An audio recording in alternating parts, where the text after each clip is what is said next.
To speak on some of the common dangers of maternal mental health disorders, I'm joined by Dr. Bavi, who's the chairperson of the Postnatal Depression Association of South Africa. What are the different types of maternal mental health disorders? Okay, so we can get mental health problems throughout pregnancy and then into the postpartum period, and that's a period after the baby is born. And you can get any type of mental health problem, but the commonest things that we see are depression and anxiety. And we like to talk about maternal mental health problems because, as I said, it's not just during pregnancy and it's not just postnatally, it can occur during the entire time period. So depression, as you know, is associated with low mood, feelings of sadness, difficulty in feeling pleasure, lack of motivation. And anxiety would be associated with feelings of fearfulness, inattention, continual worry. And often depression and anxiety overlap. Very often we see mums who've been quite anxious during their pregnancy, and then when the baby is born, this evolves into a depression. And what are the differences between baby blues and postnatal depression? Well, you know, baby blues are really common, and baby blues are in fact almost a normal phenomena. They occur in about 90% of women who have babies, and it usually starts between day 3 and day 5 after you've had a baby.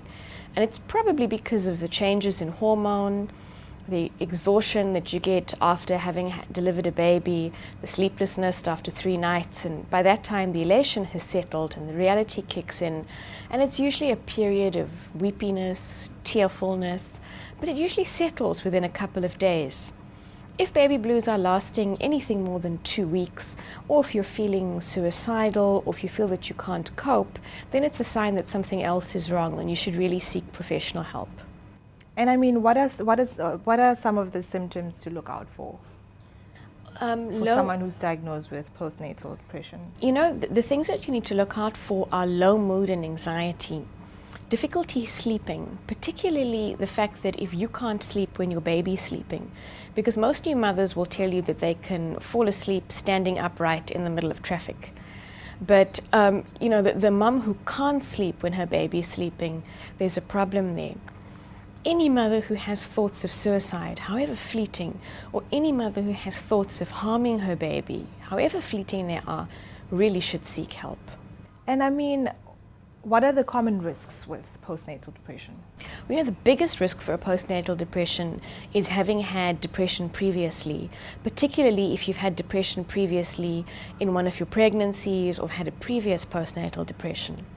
Another big risk is a history of any form of mental illness, whether it's anxiety or schizophrenia or any other type of mental illness. And then thirdly, women who've had a problem with substance use. So women who've had a problem with alcohol use, whether they still continue to have a problem, or women who are using drugs. And drugs can be hardcore drugs, things like heroin and tic, and also very commonly, but something that we tend to sweep under the carpet, is women who use prescription drugs or over-the-counter medication. These women also tend to be at high risk of PND. And then lastly, if you have an unwanted pregnancy, I'm not talking about an unplanned pregnancy because many pregnancies are unplanned. What I'm talking about is where the pregnancy is actually unwanted. You are then at high risk for a postnatal depression, and we're really there to help you and provide support and to help you deal with the consequences of this pregnancy. And I mean, there have been countless number of cases where women have murdered their kids and have said to have postnatal depression. Can it actually get that bad? It can get that bad, but you know, the thing is, in fact, most women with postnatal depression don't pose any harm to their babies in the sense that they're not going to go out there and hurt their babies. The biggest risk is in fact suicide. In an untreated depression, women are more at risk of in fact harming themselves and harming their children. But more than that, you know, the percentage of women who harm themselves or harm their babies is really small. The big risk is that a mother who's depressed can't adequately parent. I mean, parenting is hard enough as it is, but when you're feeling really low, when you just don't have any motivation, to manage a young child is hard. It's difficult to bond with a baby when you're feeling very depressed, and these things can have ongoing consequences for that baby's growth, development, and future emotional development. So it's really important for us to pick up PND early and also to treat it effectively. And I mean, is PND only common in women? Or can men also be Men affected? can also get PND. You know, we often see men being the strong one, the husband or the partner is the strong one when the wife goes through it.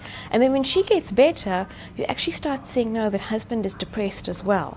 And it's almost like now that she's well enough, he can start to show his symptoms. But then you also do see men getting depression in the absence of their partners getting depression. So it's important for dads to take care of themselves as well, and for both mums and dads to be aware of each other and to make time for themselves and to really take care of themselves.